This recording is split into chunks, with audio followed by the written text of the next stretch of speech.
Hello friends, welcome to Saju's kitchen. ഇന്ന് ഞാനിവിടെ വളരെ സിമ്പിളായിട്ട് ഉണ്ടാക്കാൻ പറ്റുന്ന കോഴിക്കട്ടയുടെ റെസിപ്പി ആയിട്ടാണ് വന്നിരിക്കുന്നത്. ഇനി നമുക്ക് ഇതെങ്ങനെയാണ് ഉണ്ടാക്കുന്നതെന്ന് നോക്കാം. അതിനുവേണ്ടി ഞാനിവിടെ 1 കപ്പ് അരിപ്പൊടി എടുത്തിട്ടുണ്ട്. നമ്മൾ ഏത് കപ്പിലാണോ പൊടി എടുക്കുന്നത് ആ കപ്പിൽ തന്നെ 1 കപ്പ് വെള്ളം വേണം ഇത് പൊടി കുഴച്ചെടുക്കാനായിട്ട്. ഇപ്പോൾ ഞാനിവിടെ 1 കപ്പ് വെള്ളം എടുത്തിട്ടുണ്ട്. അരിപ്പൊടി എടുത്ത സെയിം കപ്പിലാണ് വെള്ളം എടുത്തിരിക്കുന്നത്. ഇനി ഇതിലേക്ക് ആവശ്യത്തിനുള്ള ഉപ്പും കൂടി ഇട്ട് കൊടുക്കാം. ഇനി ഇതൊന്ന് ചെറുതായിട്ട് മിക്സ് ചെയ്തെടുക്കാം. എന്നിട്ട് ഇതിലേക്ക് 1 ടീസ്പൂൺ നെയ്യും കൂടി ഒഴിച്ചു കൊടുക്കാം. പൊടി ഒന്ന് സോഫ്റ്റ് ആകാനും കയ്യിലൊന്നും ഒട്ടിപ്പിടിക്കാതിരിക്കാനും വേണ്ടിയിട്ടാണ് ഈ നെയ്യും കൂടി ചേർത്ത് കൊടുക്കുന്നത്. ഇനി നമുക്ക് ഫ്ലെയിം ഓൺ ആക്കിയിട്ട് ഈ വെള്ളം ഒന്ന് തിളയ്ക്കാൻ വേണ്ടി വയ്ക്കുക.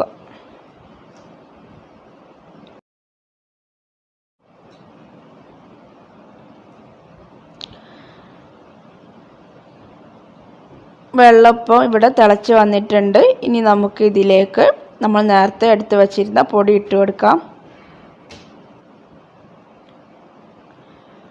പൊടി കുറേശ്ശായിട്ട് ഇട്ട് കൊടുക്കുക. എന്നിട്ടൊന്ന് നന്നായിട്ട് മിക്സ് ചെയ്തെടുക്കണം. അടിയിൽ പിടിക്കാതിരിക്കാൻ വേണ്ടിയിട്ടൊന്ന് നന്നായിട്ട് മിക്സ് ചെയ്തെടുക്കാം. എല്ലാ സൈഡിലേക്കും വെള്ളം എല്ലാം ഒന്ന് തട്ടാൻ വേണ്ടിയിട്ട് നന്നായിട്ട് ഇളക്കി കൊടുക്കുക. ഇതിപ്പോൾ എല്ലാ സൈഡിലേക്കും വെള്ളമെല്ലാം എത്തിയിട്ട് നന്നായിട്ട് മിക്സ് ആയിക്കൊണ്ടിരിക്കുകയാണ്. ഇതിപ്പോൾ ഇവിടെ മിക്സായി വന്നിട്ടുണ്ട്. ഇനി നമുക്ക് ഇത് ഒന്ന് ചൂടാറിയിട്ട് വേണം കുഴച്ചെടുക്കാൻ വേണ്ടിയിട്ട്. അതിന് വേണ്ടിയിട്ട് ഞാനൊരു മൂടി എടുത്തിട്ട് ഇത് മൂടി വയ്ക്കാൻ പോവുകയാണ്. ഒരു 5 മിനിറ്റ് എല്ലാം കഴിയുമ്പോഴേക്കും ഇതൊന്ന് ജസ്റ്റ് ചൂടാറി വന്നിട്ടുണ്ടാവും. ഒരു ഇളം ചൂടിലാണ് നമുക്കിത് കുഴച്ചെടുക്കേണ്ടത്.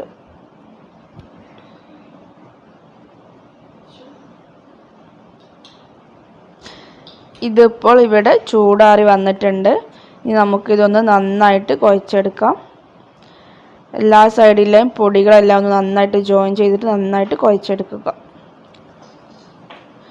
ഞാനിപ്പോൾ ഇതിവിടെ കുഴച്ചെടുത്തിട്ടുണ്ട്. ഇനി നമുക്ക് ഇതിലേക്കുള്ള ഫില്ലിങ് റെഡിയാക്കണം. ഫില്ലിങ് റെഡിയാക്കുന്നവരെ നമുക്കിതൊന്നൊരു പ്ലേറ്റ് വെച്ചിട്ട് മൂടി വെക്കാം. തുറന്ന് വെക്കരുത്, ഡ്രൈ ആയി പോവും. അപ്പോൾ ഒന്ന് ജസ്റ്റ് ഒന്ന് മൂടി വയ്ക്കാം. ഫില്ലിങ് റെഡിയാക്കാൻ വേണ്ടി ഞാനിവിടെ വളരെ സിമ്പിൾ ഫില്ലിംഗ് ആണ് ചെയ്യുന്നത്. അതിന് വേണ്ടിയിട്ട് 1 കപ്പ് തേങ്ങ എടുത്തിട്ടുണ്ട്. ഇനി ഇതിലേക്ക് 3 ടേബിൾ സ്പൂൺ പഞ്ചസാര ഇട്ട് കൊടുക്കാം. ഇത് അത്യാവശ്യത്തിന് മധുരം ഉണ്ടാകും. മധുരം കുറച്ച് മതി എന്നുള്ളവർക്ക് പഞ്ചസാരയുടെ അളവ് കുറയ്ക്കാവുന്നതാണ്. ഇനി 1 ടീസ്പൂൺ ഏലക്ക പൊടിയും കൂടി ഇട്ട് കൊടുക്കാം. ഇനി ഇതൊന്ന് നന്നായിട്ട് മിക്സ് ചെയ്തെടുക്കണം. അല്പം കശുവണ്ടിയും കൂടി ഞാൻ ഇതിലേക്ക് ഇട്ട് കൊടുക്കുന്നുണ്ട്. ഇത് ഓപ്ഷണലാണ്, വേണമെങ്കിൽ ഇട്ട് കൊടുത്താൽ മതി. അതേപോലെ ഉണക്കമുന്തിരി എല്ലാം ഇട്ട് കൊടുക്കണം. താല്പര്യമുള്ളവർക്ക് അതെല്ലാം ഇട്ട് കൊടുക്കാവുന്നതാണ്. ഇനി ഇതൊന്ന് നന്നായിട്ട് മിക്സ് ചെയ്തെടുക്കാം.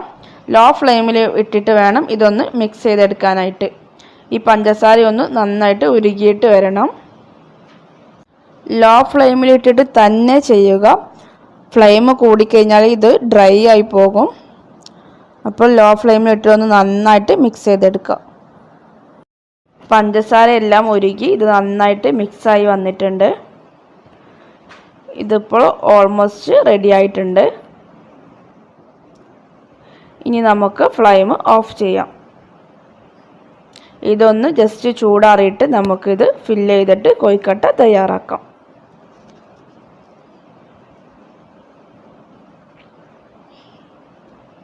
നമ്മൾ നേരത്തെ തയ്യാറാക്കിയ മാവിൽ നിന്ന് ഞാൻ കുറച്ച് മാവ് എടുത്തിട്ടുണ്ട്. കുറച്ച് എണ്ണ തടവിയിട്ട് ഒന്ന് പരത്തിയെടുക്കുകയാണ്. ഇത് നമുക്ക് പരത്തിയെടുത്തില്ലെങ്കിൽ കയ്യിൽ വെച്ചിട്ട് ഒന്ന് ജസ്റ്റ് പ്രസ് ചെയ്തെടുത്താലും മതി. ഞാനിത് എളുപ്പത്തിന് വേണ്ടിയിട്ട് പരത്തിയെടുക്കുന്നതേ ഉള്ളൂ. കയ്യിൽ വെച്ചിട്ട് ഇതേപോലെ ഒന്ന് പ്രസ് ചെയ്തെടുത്താലും മതി.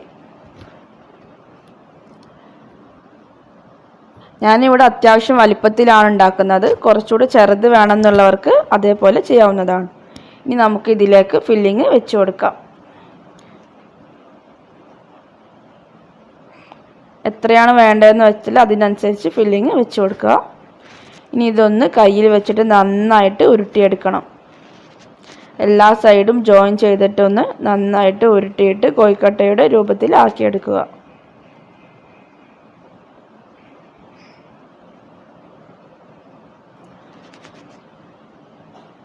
നന്നായിട്ടൊന്ന് ഉരുട്ടിയെടുക്കുക. നന്നായിട്ട് ശ്രദ്ധിച്ച് വേണം ഉരുട്ടിയെടുക്കാനായിട്ട്. ഇത് പൊട്ടിപ്പോകരുത്.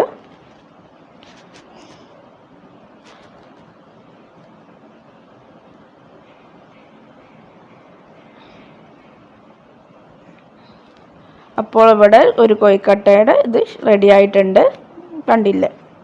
ഇനി ഇതേപോലെ ബാക്കിയുള്ള മാവും ഇതേപോലെ എടുത്തിട്ട് പരത്തിയിട്ട് കോഴിക്കട്ടയുടെ രൂപത്തിൽ ചെയ്തെടുക്കുക.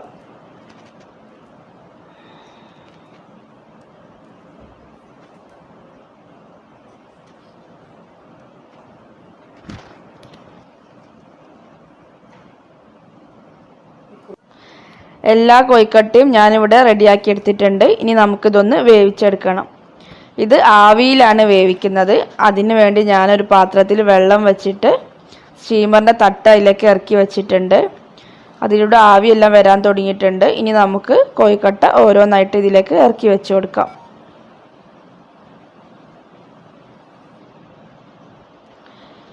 ഇനി ഇത് മൂടി വെച്ചിട്ട് ഒരു 15 മിനിറ്റ് വേവിച്ചെടുക്കണം. ഇപ്പോൾ ഇത് 15 മിനിറ്റ് ആയിട്ടുണ്ട്. കോഴിക്കട്ട ഇവിടെ റെഡിയായി വന്നിട്ടുണ്ട്. ഇനി നമുക്കിതൊരു സർവിങ് പ്ലേറ്റിലേക്ക് മാറ്റാം.